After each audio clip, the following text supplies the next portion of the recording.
दोस्तों, आज का विषय रहेगा चर्चा का कि इंसान के जो मन की प्रवृत्ति है वो कुछ ऐसी है कि वो दुख की कल्पना से डर जाता है। उसको दुख उतना एक्चुअली परेशान नहीं करता जितना दुख की कल्पना करती है। ऐसा आपने भी शायद अनुभव किया हो या आपके आसपास के लोग अनुभव कर रहे हैं। दोस्तों, ऐसा क्यों होता है? हमें समझना पड़ेगा जो हमारा ह्यूमन माइंड है, जो मन है, वो एक चंचल से बच्चे की तरह है और उसकी जो टेंडेंसी रहती है वो ज़्यादा नेगेटिव की तरफ जाने की रहती है। पॉजिटिव की तरफ नेचुरली मन नहीं जाता। दूसरा कारण उसका यह है कि कलयुग चल रहा है, तो आसपास का जो ज़्यादा एटमॉस्फेयर होता है, जो ज़्यादातर लोग टीवी पे देख रहे हैं, जो ज़्यादातर लोग पढ़ रहे हैं, उसमें बहुत ज़्यादा नेगेटिविटी है। आसपास सोशलाइजिंग भी करते हैं तो एक दूसरे की चुगली होती रहती है, बुराइयां होती रहती हैं। तो जब हम बेसिकली मन के अंदर अपने डालेंगे ही नेगेटिव, पढ़ के, देख के, सुन के, तो इमेजिनेशन में भी जो मन है, कल्पना में भी वो ये सोचता है कि कहीं मेरे साथ अगर कुछ बुरा हो गया तो। और ऐसा सोचते सोचते जो उसका अच्छा और पॉजिटिव समय चल भी रहा होता है उसको भी वो नेगेटिव बना लेता है। क्योंकि जब इंसान बहुत ज़्यादा डरा रहता है, इनसिक्योर रहता है, उसमें आत्मविश्वास की कमी हो जाती है और वो नेगेटिव वाइब्रेशंस वो अपने परिवार वालों के साथ भी ट्रांसफ़र कर देता है। और फिर कई बार इस चीज़ों को लेके काल्पनिक रूप में ही कि आगे कुछ हो ना जाए, घर में हस्बैंड वाइफ के बीच में तनाव हो जाता है या किसी और रिश्ते में तनाव हो जाता है। देखिए, सुख और दुख तो जीवन का पार्ट है, जैसे नदी के दो किनारे। ये तो आप भी जानते हैं, मैं भी जानता हूँ। लेकिन ज्ञान का असली अर्थ ये है, मैच्योरिटी का असली अर्थ ये है कि विद एज हम ये समझें कि हमें लाइफ में प्रैक्टिकल तो रहना है। फ्यूचर के लिए थोड़ा सा सेविंग्स करना, फ्यूचर के लिए थोड़ा प्लान बनाना बिल्कुल ठीक है, उसमें कुछ गलत नहीं है। लेकिन फ्यूचर में कुछ गड़बड़ हो जाएगी ऐसे सोचते रहना ज़्यादा और उसके चक्कर में अपने प्रेजेंट को एंजॉय ना कर पाना, दोस्तों ये एक मानसिक रूप से एक बीमारी है। देखा जाए तो एक माली के उदाहरण से हम समझ सकते हैं कि हम अपने नेगेटिव थॉट्स को कैसे ज़िंदगी से दूर रखें। एक अच्छा माली क्या करता है, जो गार्डन है उसमें अनवांटेड प्लांट्स आते हैं जिसको वीड्स कहते हैं, तो वो जैसे ही ऑब्जर्व करता है कुछ अनवांटेड प्लांट्स आ रहे हैं, वो उनको जड़ों से उखाड़ के फेंक देता है। क्योंकि अगर अनवांटेड प्लांट्स को ज़्यादा देर रहने दोगे तो वो जड़ें पकड़ लेंगे स्ट्रॉन्ग वाली, और फिर जो अच्छे पौधे हैं वो उसके न्यूट्रिएंट्स को निचोड़ लेंगे। तो वैसे ही दोस्तों, हम सब के अंदर पॉजिटिव और नेगेटिव विचार हमेशा चल रहे होते हैं। अगर हम ज़्यादा चिंतन करेंगे नेगेटिव चीज़ों के बारे में तो हमारी लाइफ की जो पॉजिटिविटी है वो ड्रेन आउट हो जाएगी। तो इसलिए हमें अपने पॉजिटिव थॉट्स को इनकलकेट करना चाहिए, नर्चर करना चाहिए, सेल्फ फोकस बना के आगे बढ़ना चाहिए। और नेगेटिव थॉट्स आते तो रहेंगे।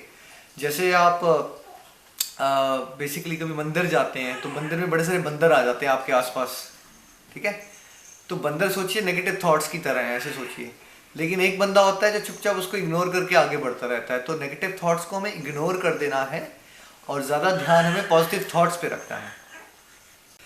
एंड दोस्तों, स्पिरिचुअलिटी का भी यही मतलब है कि how we can all enjoy our present. जितनी भी स्पिरिचुअल प्रैक्टिसेस हैं उसका अल्टीमेट पर्पस क्या है कि हमारे अंदर की जो नेगेटिव थॉट्स हैं उसको बाहर निकाल दिया जाए और पॉजिटिव थॉट्स को नरिश किया जाए, ताकि हम दिन प्रतिदिन एक बेहतर इंसान बन सके, अंदर से भी और बाहर से भी। तो हमें ज़िंदगी में अपनी कोई ना कोई स्पिरिचुअल प्रैक्टिस को अपनी श्रद्धा के अनुसार अडॉप्ट करना चाहिए। Prevention is better than cure, ये आपने सुना होगा। तो वैसे ही हमें वेट नहीं करनी चाहिए कि हम नेगेटिव हो जाएंगे, जब हम डिप्रेस हो जाएंगे तभी हम कुछ स्पिरिचुअल प्रैक्टिसेस को अडॉप्ट करेंगे। हमें पहले से ही अपने जीवन में मेडिटेशन कीजिए, भगवान का नाम लेना, ह्यूमैनिटेरियन वर्क, बेसिकली इस तरह के कामों में अगर हम इन्वॉल्व रहेंगे तो जो हमारा मन होता है वो नेगेटिव से बचा रहेगा, बिकॉज उसको एंगेजमेंट चाहिए। अगर हम उसको पॉजिटिव एंगेजमेंट नहीं देंगे, अच्छाई की तरफ नहीं लगाएंगे, भगवान की तरफ नहीं लगाएंगे, स्पिरिचुअलिटी की तरफ नहीं लगाएंगे, तो वो नेगेटिव की तरफ जाएगा ही जाएगा। इसके अलावा दोस्तों हमें ध्यान रखना चाहिए कि हमें सिलेक्टिव रहना है दोस्तों के बारे में। आपने ये सुना होगा, better lone than bad company. ज़्यादातर लोग समाज में बहुत ज़्यादा नेगेटिव बातें करते रहते हैं, दूसरों की चुगली करते रहते हैं। उस तरह के लोगों से हमें बचना चाहिए। हमें पॉजिटिव लोगों के साथ अपनी दोस्ती रखनी चाहिए। साथ साथ में कंपनी का मतलब खाली लोग नहीं है, कंपनी वो भी है जो हमारे विचारों को फीड कर रही है। तो बेसिकली अगर आप स्मार्टफोन पे बैठे हो, वो भी आपकी कंपनी है। अब उसमें आप क्या पढ़ रहे हो, क्या देख रहे हो, आपको केयरफुल रहना है कि आप वो चीज़ें पढ़ो और देखो जो आपके मन को शांति दें, आपको स्थिरता दें, आपको बेहतर इंसान बनाएं। तो टेक्नोलॉजी की यूजेज भी इस तरह से होनी चाहिए कि हम पॉजिटिव हों, अच्छे विचारों को ग्रहण करें और नेगेटिव से दूर रहें। फ्रेंड्स की सिलेक्शन के बारे में बात हो गई, टेक्नोलॉजी के बारे में बात हो गई। अब इसके साथ साथ आप क्या कर सकते हैं? लाइफ में बैलेंस लाना बहुत ज़रूरी है दोस्तों। फैमिली के साथ रिलेशंस को अच्छा रखने के लिए एक दूसरे से अच्छी बात करना इंपॉर्टेंट है, उसको भी वैल्यू करें। बड़े सारे लोग करियर को और पैसा कमाने को ही सब कुछ मान लेते हैं। अगर हम इस तरह से चलेंगे ज़िंदगी में, सुख का कभी अनुभव नहीं कर पाएंगे।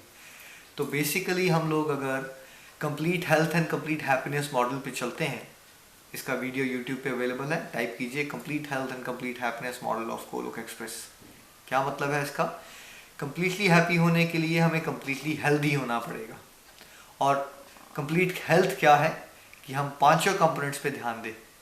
कंप्लीट हेल्थ के 5 कंपोनेंट हैं। पहला है स्पिरिचुअल हेल्थ, हमारा आध्यात्मिक स्वास्थ्य जो भगवान के साथ हमारे रिश्ते से इम्प्रूव होता है। दूसरा है मेंटल हेल्थ, अच्छी मेंटल हेल्थ, मानसिक स्वास्थ्य भी अच्छा होना चाहिए। तीसरा फिजिकल हेल्थ, उसके लिए भी हमें कुछ ना कुछ योगा, वॉक्स, स्विमिंग अपनी अपनी खुशी से करनी चाहिए। फैमिली हेल्थ के लिए हमें रिश्तों में प्यार बना के चलना चाहिए और गुड क्वालिटी टाइम स्पेंड करना चाहिए। और अल्टीमेटली फाइनेंशियल हेल्थ के लिए जो भी हम जॉब कर रहे हैं उसको ठीक से करें और फाइनेंशियल मैनेजमेंट सीखें, फालतू खर्चों से बचें। तो जब इस तरह की पांचों चीज़ों पे हम बैलेंस से आगे बढ़ते हैं और सेल्फ फोकस बनाए रखते हैं और उन चीज़ों से दूर रहते हैं जिसका हमारी अपनी ज़िंदगी से कोई लिंक नहीं है, सेल्फ इम्प्रूवमेंट पे ध्यान देके अगर हम चलेंगे, तो जो दुख की कल्पना से हम डर जाते हैं, उस नेगेटिव धारणा से बाहर निकल के हम एक पॉजिटिव और स्टेबल लाइफ को हैप्पीनेस से लीड कर सकते हैं और अपनी परिवारों को भी वही खुशी दे सकते हैं जो हम अनुभव कर रहे होंगे। तो दोस्तों, आपके लिए मैं प्रार्थना करूंगा कि आप ज़िंदगी की पॉजिटिविटी को, पीस को और हैप्पीनेस को अनुभव करें। धन्यवाद।